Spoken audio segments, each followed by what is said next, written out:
Hey, what's up, everybody? Welcome back to another episode, exciting episode of the Elvis Workshop. So, we're going to go over the movie That's the Way It Is, released in November of 1970, recorded in August 1970. Today, and the first thing I want to talk about is this goofy looking thing. So, first of all, after that, let me go back to my usual attire, much better. This is one of the styrofoam hats.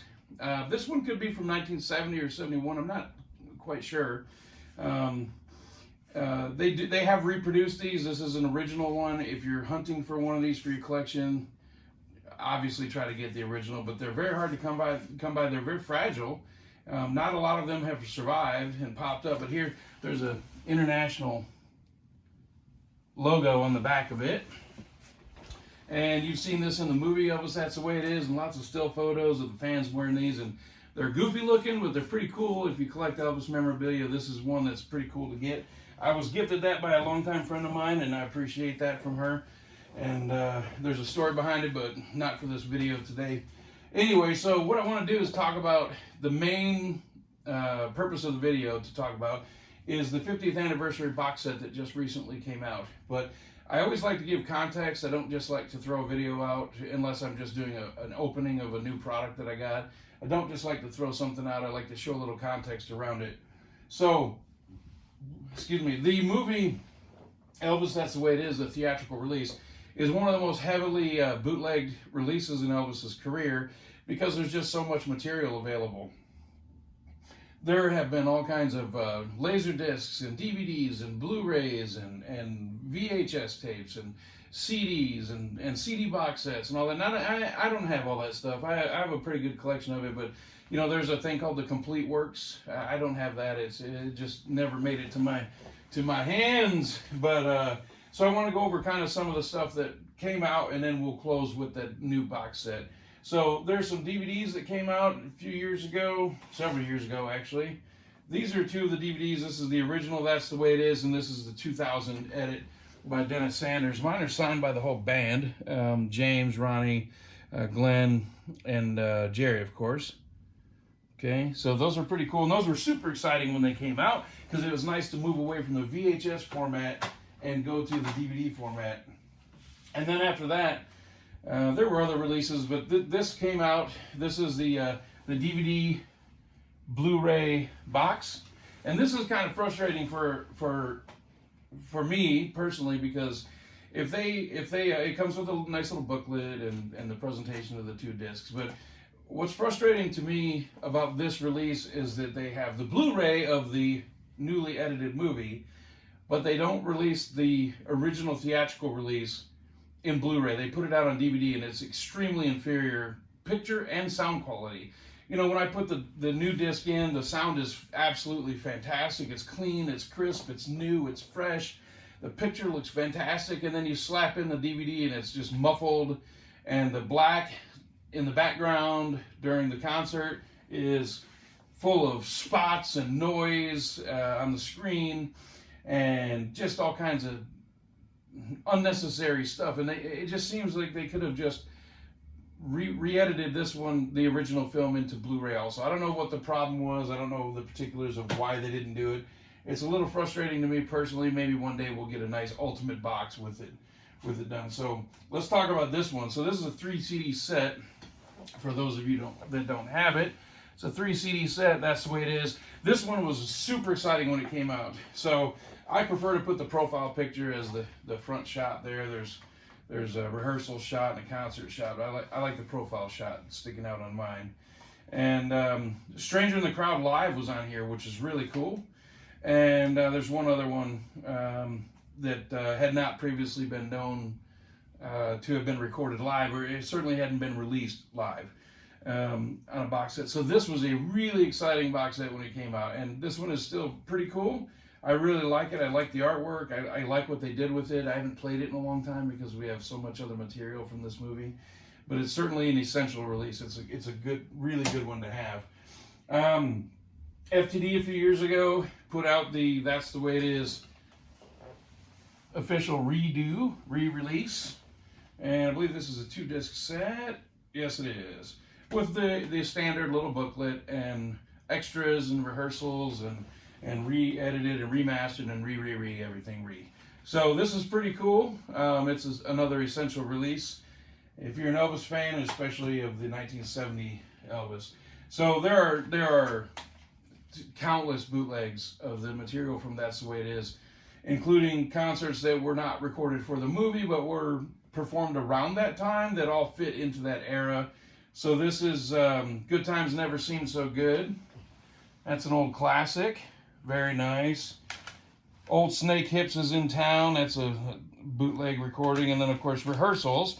Get Down and Get With It. Great cover. I love that cover. And then there's Brightest Star on Sunset Boulevard, Volume 1 and 2, which I don't have here with me. I do have them. I just don't have them here for the video today. I don't have the original cases, so I only have the CDs. So I didn't want to waste your time just showing you a couple of CDs. So we're making our way to the box set there. Let's go over some of the vinyl. So this is an original, the original vinyl release. Nothing special about it. They're readily available. Any record store you go into, most of the time they have it. You can find it on eBay for $10 to $14, somewhere in that area. But it's just such a cool soundtrack. There's the live tracks on it with the overdubbed audience. I'm so glad they got rid of that on the box set. I don't know why Bridge Over Troubled Water, the live version, has the extended audience recording, or I'm sorry, audience clapping at the end instead of the original, what was actually there. And it just sounds so fake. I'm glad they finally got rid of it. That one over there is awesome. Let me give you a closer shot of this. This would have made an awesome photo for the original release. This is a gatefold. It's a single concert from one of the 6 that was recorded for the movie. This is August 12th, 1970. What a shot, right? So August 12th, 1970. Vinyl 2 record set. Pretty cool, man. The sound is absolutely mind-blowing on that thing. That thing popped up at, I found it at Amoeba Records in LA a few years ago, and then I saw it pop up on Amazon and eBay, but mine came from LA and Amoeba Records on Sunset Boulevard. Ironically enough, directly across the street from 6363 Sunset Boulevard, where Elvis rehearsed a lot and laid a lot of his tracks for his professional studio recordings, including the entire Today album, which was recorded there. And in the movie Elvis on Tour, you see him rehearsing in the studio with the blue shirt and the yellow scarf. That was also right across the street from Amoeba Records, which is where I got that record.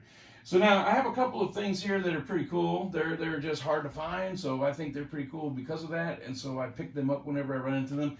One is a lesser known item. This isn't super hard. I guess I misspoke. This is an ashtray from the International. I don't know if you can see because of the glare. It says International with the International logo. It says International, Las Vegas, Nevada. These ashtrays, they go for about 20 bucks.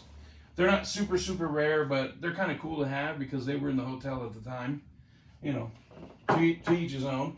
So this is a drink stir stick.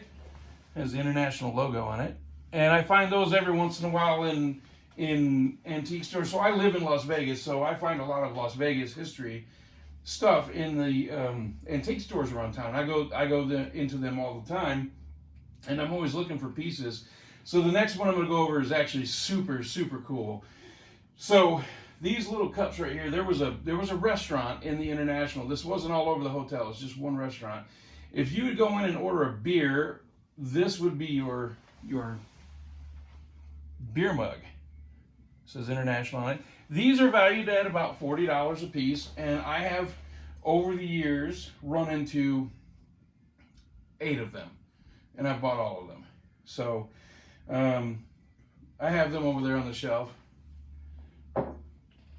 This, though,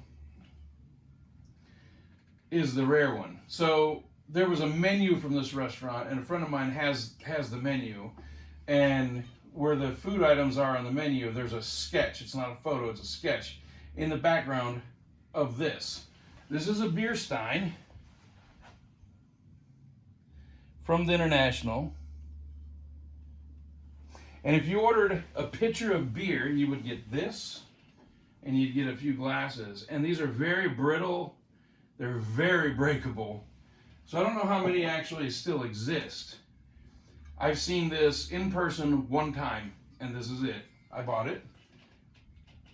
It had 4 of the beer mugs with it and the 1 beer stein. So I bought all of them, all 5. And I do see them pop up on eBay every once in a while. They're pretty pricey. But they are definitely a nice piece to have. If you can find one of those, grab it, because you don't know when you're going to see another one. So this here's one of the cool pieces, and then we'll get to the box set. This is a photo that I got from Greg Gaskins. He was a guitar player for the Sweet Inspirations. So Elvis would, the show would start with the comedian. It'd either be Sammy Shore, or anyway. So then the Sweet Inspirations would play, perform, and either the Imperials or the Stamps. It depends. After, that's the way it is. It was the Stamps, but before that was the Imperials. So this is a photo taken in the hallway under the stage. So those of you that don't know or have never been here and don't know about this, so when you see Elvis on stage in the movie, that's the way it is. His dressing room is below the stage, and if you're looking at the TV, it's over this way, which is stage left, and it's directly under the stage. So the green room that's at the end of the movie, where Elvis is meeting with Cary Grant and Sammy Davis Jr., that's actually directly under center stage. Everything's underneath. There's a hallway that runs the entire length of the stage where there's steps and elevators both sides where you can go up, go up. Actually, I think there's only an elevator on one side.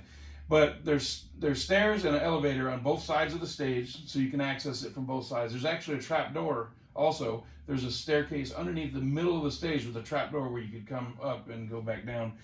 So I have a photo that was taken in August of 1970 under the stage in the hallway, directly across from Elvis's dressing room. And this is the 3 band members from the Sweet Inspirations. It's Jerome Stump Monroe, Greg Gaskins, and the bass player, I know him, Gerald Johnson. He's been in a bunch of bands. He's played on stuff that you know and you just don't know you know. So anyway, this is an awesome photo, and it's the original. And I wrote on the back of it the date and where it was located and who the people are in the photo. That way, if it ever gets separated from me, people know what it is. And this is pretty cool. This is a pretty cool piece. It's one of my favorite pieces. So there's a shot right there, and it's directly across from Elvis's dressing room under the stage in August of 1970. Stump is on that side. That's Stump right there. That's Gerald, and that's Greg. Drum, bass, and guitar. So they opened every show for Elvis, and Stump himself played behind Elvis on stage 3 times. So this is a pretty cool piece, and it's definitely one of a kind. So I thought I'd share that in the video today. So this big behemoth over here, I'm going to pull it out in a moment. So let me back up real quick. So this is, to me, the ultimate That's the Way It Is set. And I don't want to pull it all apart because there's a bunch of stuff going on in here, but this is a booklet with 6 CDs of all 6 of the shows that were recorded for the movie, both video and audio for the movie. So this is an awesome companion to this, because this is the 6 concerts. And this monster right here, oh man, that's heavy. This monster right here is 8 CDs of rehearsals. So you have all 6 shows, but before the shows took place, this is all the rehearsals. And I'm not going to pull it apart because, again, it's a beast. This is 2 books that are concert photos and rehearsal photos. I am going to pull out the CD sleeve because that's pretty cool, and it's okay to do that. It won't cause too much of a problem. So here's the front of it. Nice picture of Elvis rehearsing, because it's a rehearsal box set. And then you have 8 CDs. And on the CDs, it has the date and the That's the Way It Is script. It's pretty cool. So, and then the track listing, of course. So this one is pretty cool. It's more for diehard fans, to be completely honest. Some of the audio is not as good as others. Some of it jumps around. It's good and then bad, good and bad on one CD, which is a little distracting. But it's just awesome to have this. There are a lot of artists out there that we don't have very much from, and we have just a mountain of audio and videos and pictures from Elvis's career. And it's just so awesome to have all that stuff. I mean, all we do is want more, right? But this is pretty cool. So this box set, and I could be wrong on this, but this is what I've heard through the grapevine, was originally going to be a 3 CD set, and one of the CDs was going to be a live concert, and that's why one of the books is live concert photos, because the entire thing is rehearsal, so it doesn't make a whole lot of sense to have one 300-page book, concert photos, when the whole box set is rehearsals. So it kind of, you know, it doesn't go together. But that's the explanation as I understand it. I could be wrong, but that's how I understand it. So it's 8 CDs of rehearsal material with 2 books, 300 pages each, or around in that area. One book is all rehearsals, one is all live performances. And the photo quality is just absolutely phenomenal. There's just no stopping it. So there's some redundancy. There's a lot of photos where whoever was taking the photos just, you know, and Elvis would move, you know, just a little bit. But look, you know, a friend of mine told me years and years ago, you can't get any more pictures because he's gone, so obviously. So the pictures that we have, that's just what we have. So it is full, especially the live concert book. It is full of photos I have never seen before. And I've got a massive collection of books. I've seen all kinds of photos. And this book, the live concert book in particular, is just absolutely jam-packed with photos I've not seen before. So anyway, I'm going to go ahead and wrap up the video. But I just want to let you know, it'd be better if I had it turned the right way. This is well worth getting. It has beautiful artwork, 2 phenomenal books. They're a little bit overfilled with redundancy. It could probably have stood to be a 1-book set, but it's great as it is. It's 8 CDs of rehearsal material. So I said it's probably for a little bit more of a deeper Elvis fan. But if you're watching this video, this box set would be of interest to you. So it goes as a great companion with this guy right here. These 2 right here complete the set. 6 live concerts, 8 CDs of rehearsals, all kinds of photos. It's just great. And then put it together with this, and you have the original movie and the remade movie from 2000 in Blu-ray quality. So that's awesome. So that's the way it is. That's the way it was. I hope you enjoy the video. And just like I told you last time, hang on a minute. Like, share, and subscribe. And if you don't like my video, you ain't nothing but a hound dog.